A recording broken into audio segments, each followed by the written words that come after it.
Okay, so I think I've got an incredible idea that I haven't heard anyone even consider the idea of, but when I explain to you the thought process behind it, I think you'll agree. So when Ruben Amorim eventually takes over at Manchester United in a few weeks, if Kobbie Mainoo or Mason Mount aren't fit, which obviously Mason Mount won't be, I think he has an issue with personnel in central midfield, as I honestly can't see how he can use either Casemiro or Eriksen in a midfield double pivot if he wants to use any sort of aggressive press, as both players are just far too slow and unathletic, which leads to them being a second or two too late to apply pressure during certain situations, which can be the difference between winning the ball back high up the pitch and being played through and having the opposition exploit the space wide of and in behind that midfield double pivot, especially considering that Amorim uses a very horizontally and vertically compact pentagon shape ahead of the back line that requires both central midfielders to be able to shuffle over quickly when the opposition moves the ball out to the flanks in order to keep the horizontal and vertical compactness. And my solution to this would be to play Diogo Dalot in central midfield, as I could see him evolving into a similar sort of player to Javier Zanetti or James Milner, a versatile fullback central midfielder hybrid who is very technically astute even by central midfield standards. See, in possession, Dalot is probably Manchester United's most press-resistant player other than Kobbie Mainoo when receiving the ball on the edge of his own box in the build-up phase with his back to goal under pressure, having a combination of fluidity and athleticism in his technique that I think both Eriksen and Casemiro lack, and this is why we would often see Ten Hag invert Dalot in field, both in the build-up phase and the middle third. The issue that most people have with Dalot is he's defending in 1v1s out wide, not his athleticism, tactical IQ, press resistance or progressive passing ability. And so I can't see a reason as to why Dalot wouldn't be an improvement on Casemiro and Eriksen, because at least he has the legs that Amorim would require from his midfield double pivot. Playing Casemiro or Eriksen in central midfield whilst wanting to play an aggressive pressing style of play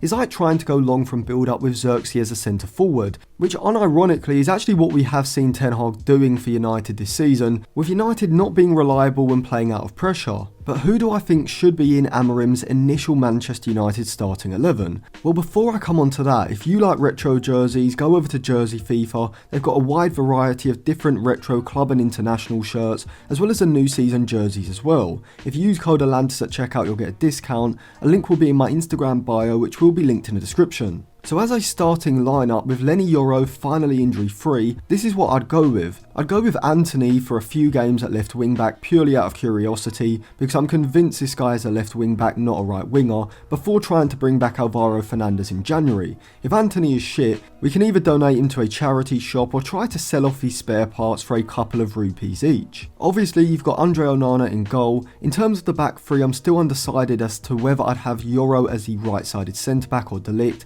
I think long-term Yoro will be the central centre-back in Amorim's back three, playing that sweeper role because he has a perfect combination of pace and recovery tackling ability, playing the same role that Sebastian Coates did for Amorim at Sporting, sitting slightly behind De Ligt and Martinez either side, and using his pace and positioning to get across and make those recovery tackles when the opposition do look to release attackers in behind the United back line. However, against more physically dominant and athletic strikers such as Haaland, Ollie Watkins, John Duran or even Mikel Antonio, I think De Ligt as a central centre-back could be the better option, with Yoro being shifted to the right side of the back three in order to deal with 1v1s in the channel from a wider position. We really haven't got a natural right wing back, but Mazraoui could definitely do a job there, even if he isn't as good offensively as Amorim will probably need next season, and even if we need Mazraoui at right or left sided centre-back, when Mainoo returns we can use him in the midfield double pivot with Agate, and then Dalot can come in either as a right-sided centre-back or a right wing-back,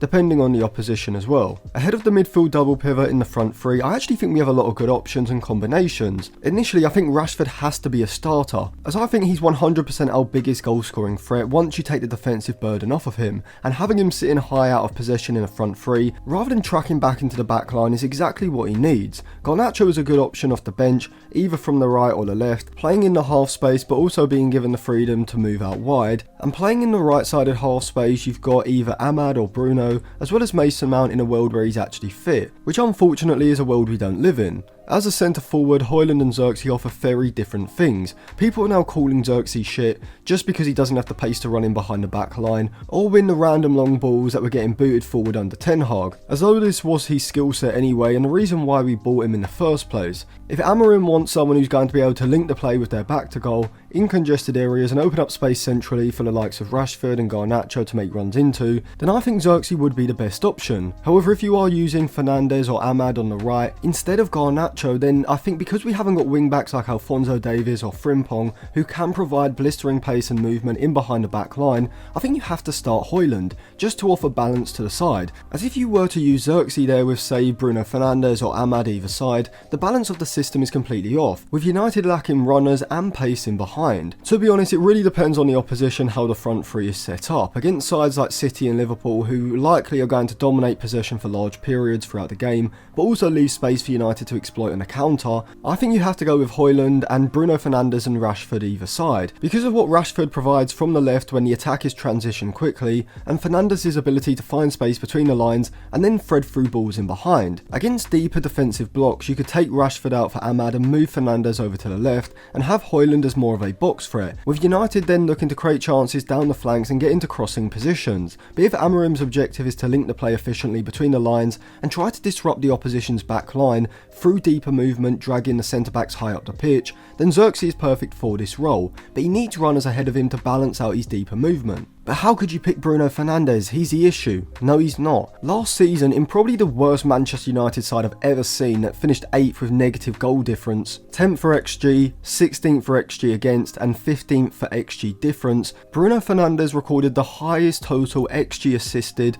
of any player in the league, and despite what the TalkSport level fanbase say, XG assisted is probably the best stat to use when judging a player's individual chance creating ability, as unlike assists that rely on the finisher scoring the chance that has been created,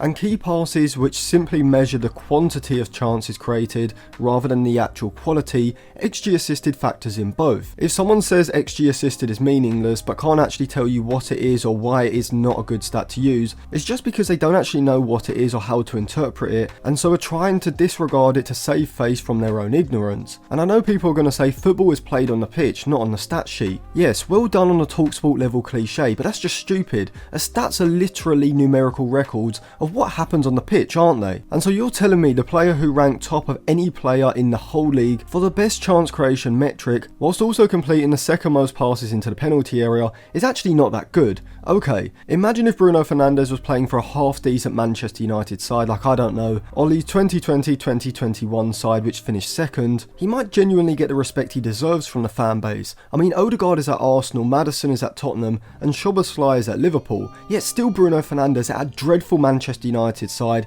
under a horrific manager recorded a higher XG assisted. But that was just a fluke, surely? Well, actually not, because the season before in 22-23, also under Ten Hag at United, Fernandes once again sat top of the XG assisted leaderboard and fought for his passes into the penalty area. The season before was the Ollie, Carrick, Ranić era. Once again we wasted that season because we didn't sack the manager early enough. We were dreadful, yet Bruno Fernandes sat 5th for XG assisted and 3rd for his passes into the penalty area. And the season before under Ollie, he sat top of the XG assisted leaderboard and 2nd for passes into the penalty area. Last season he saved Ten Hag multiple times, belted one randomly from the halfway line v Liverpool in a game where we could have been 3-0 down in the first half, scored a header to make it 2-2 at Stamford Bridge, scored an added time winner against Fulham at Craven Cottage after showing fantastic composure and close ball control to work the ball into a shooting position on the edge of the box, scored a goal of the season contender against Burnley in a 1-0 win, got the assist for Rashford's belter against City after controlling Onana's long pass over the back line, and that's not even factoring in his previous seasons where he was even better. The problem isn't Rashford, Bruno or Garnacho, it's the fan base. They are the ones who wanted to keep Ten Hag, have completely tanked the season 3 months in, and are now blaming individual players. It's genuinely hilarious. If we re-sign Alvaro Fernandes, that is a Champions League level squad without a doubt, there's no debate. But you need a Champions League level manager to maximise the squad's potential, and with Ruben Amorim, I think we might now have that, because Ten Hag certainly wasn't. Andre Onana is one of the best ball playing keepers in the world, which is evident from the eye test, but this season in the Premier League, he also ranks in the 88th percentile for his post-shot XG, minus goals allowed metric, with plus 0.3 per 90, which over the course of the 10-90 minutes he's played this season, means that it's a total XG over performance of 3 goals. Even last season when he was being a complete joker in the Champions Champions League, in the Premier League he still recorded a positive XG of 0.06 per 90, ranking in the 77th percentile, which was higher than David De Gea in the previous season, who recorded a negative XG of minus 0.02,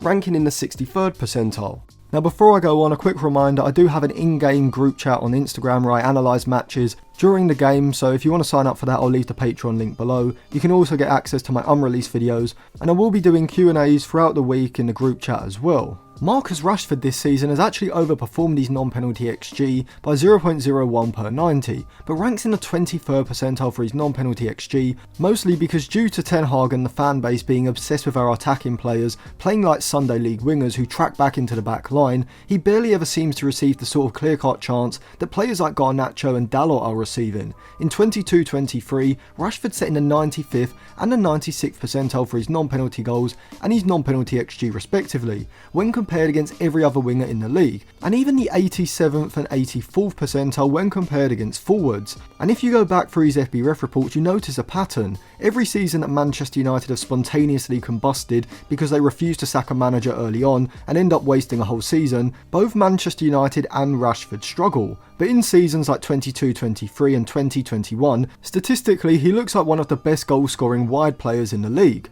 But for some reason, as part of the fan base that can't wrap their heads around the fact that if you keep managers whose possession setup isn't good enough to consistently open sides and create chances, your attackers' overall numbers are going to decline. Crazy concept, I know. If Amorim can't get Manchester United firing with a front three of Rashford and Bruno Fernandes, either side of Højlund, with Garnacho, Xerxes and Ahmad as alternative options, then that's on him and his system. We've got the player statistically that had the highest creative output in the Premier League last season for a mid-table side, a wide attacker who scored 30 goals in all competitions, literally the season before last, one of the best young false nines in Europe last season, one of the best young centre forwards in Europe, along with two of the most promising young wide attackers in the league, yet apparently none of them are good enough for us to even get top 4. The quality issue in the squad is not in the attacking positions, it's in central midfield, and most obviously in the wing-back positions. Casemiro calling out Garnacho for his defensive work rate against Chelsea. Like last season at Stamford Bridge, he wasn't practically walking through the centre of the pitch as Chelsea progressed the ball past him within the first half, looking overweight and unfit for most of last season, and dropping one of the most diabolical performances I've ever seen against Liverpool at the start of this season, all whilst being on £18 million a season,